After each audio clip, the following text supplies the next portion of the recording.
I've spent the last 5 years creating presets and plugins for DaVinci Resolve, including some really cool stuff like Proto V3, but I don't think anything I've done so far comes close to what I'm building next, Macro Machine. Watch this.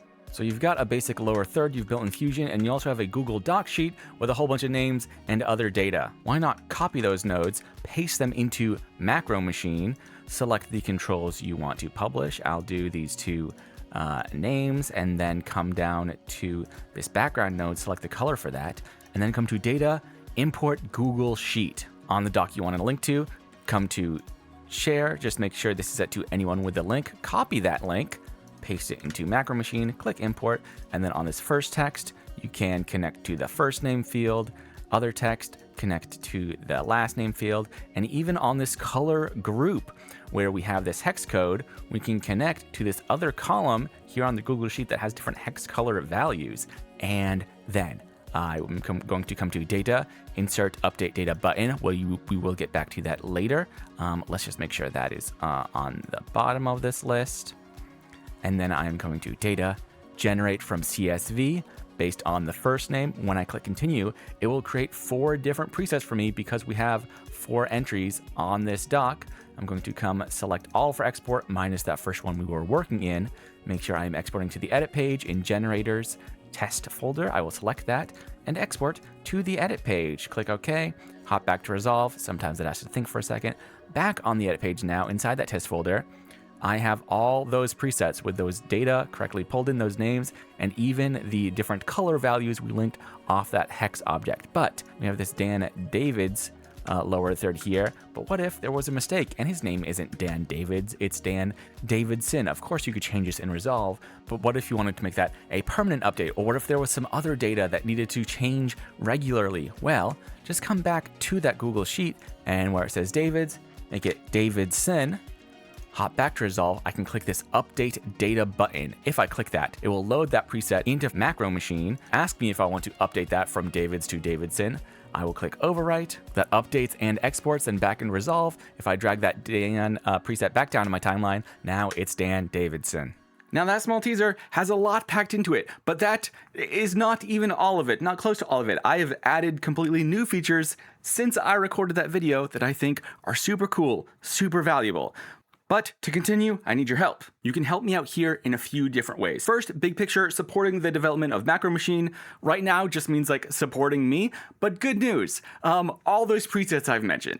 If you head over to sterlingsupply.co, you can see dozens of presets and plugins for DaVinci Resolve. Lots of those free, a handful paid, some that have free light versions and then paid full versions. Something like my auto easing animation plugin has a free version and then like a $5 paid version. And then there's something like Proto V3, which has a free version that's a little more constrained to like text or titles, and then the paid version unlocks a whole bunch of stuff. Link in the description to an overview of Proto in less than a minute. Proto's cool. I've been pouring a lot of work into Macro Machine, and if you've seen on the channel, there have been less videos because of that. And videos are the main traffic generator that then pushes people to my store, and then occasionally they buy something. So whether you've been following for a while or not, if you go over there, browse around, or click through the channel, I will also link a video I did covering my top 10 free plugins I've made and top 10 paid plugins I've made. That's super cool. If you purchase a product that you think you will use, you'll get that product, and then I will be able to think a little bit less about YouTube for a while and focus on Macro Machine. Ways you can help with Macro Machine. Number 2, just drop all your ideas in the comments. What would appeal to you in this sort of macro generator creator utility? Side note, to talk about other cool functionality, in Macro Machine, there is a little browser window that I'm calling the Macro Explorer. It's helpful because, like I showed in that video, you can choose a destination to export and export right to the edit page in DaVinci Resolve. But if you open that full Macro Explorer, you can also see all the DRFX packs you have currently installed. You can disable any of those packs if you don't want to fully delete them, but you just don't want to see them in Resolve, or you can open them in that that window and selectively disable individual presets inside that pack. Super valuable if you download, one of these packs with like, dozens or hundreds, or I know it gets crazy. But if you have any DR effects with lots of controls, but you really only want to see a few in Resolve, you can selectively disable the rest of them. Only see what you want in Resolve, take a lot more ownership over your effects library. I think that is super cool. Any sort of like roundabout effect or preset functionality like that, leave that in the comments. Absolutely. I'm already doing, I'm so excited to talk more about Macro Machine. I'm already doing some cool stuff with like presets.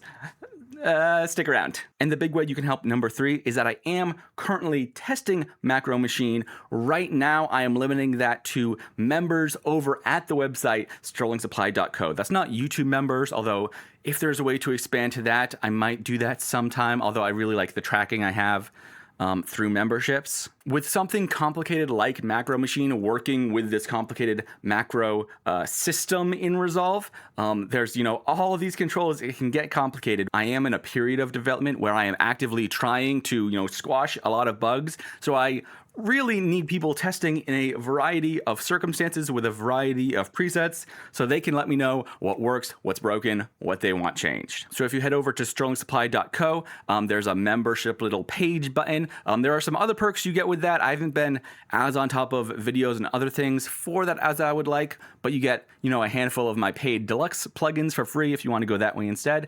And you get this early access to Macro Machine. I'm not entirely sure what the full release of Macro Machine will look like, especially how I'm going to monetize that or what I'm going to do. I had other plans for a course. I'm not sure how those will go. Lots of things are still up in the air, but Macro Machine exists now, and I want to get it to more people after I make sure it's in a solid spot. And right now, memberships are where I am setting that solid spot. If things go well, hopefully I'll have more information on a progressively wider release soon, but I've posted about Macro Machine on like Twitter and a few other places, and I've talked about it on live streams. But other than a small tease, I haven't done just a main video about it. So I think Macro Machine is very cool. There are some other tools already out there, like Macro Lab from Matt McCool. It's a little bit of a tongue twister, but that's available for free. I will also link that in the description, as well as other like community macro tools. But mostly I thought it was time for this video. Macro Machine is coming, and I need your help. However you choose to help me out with this goal, I think we are building something really, really exciting for the broader DaVinci Resolve community. Thanks for watching, and I'll see you next time.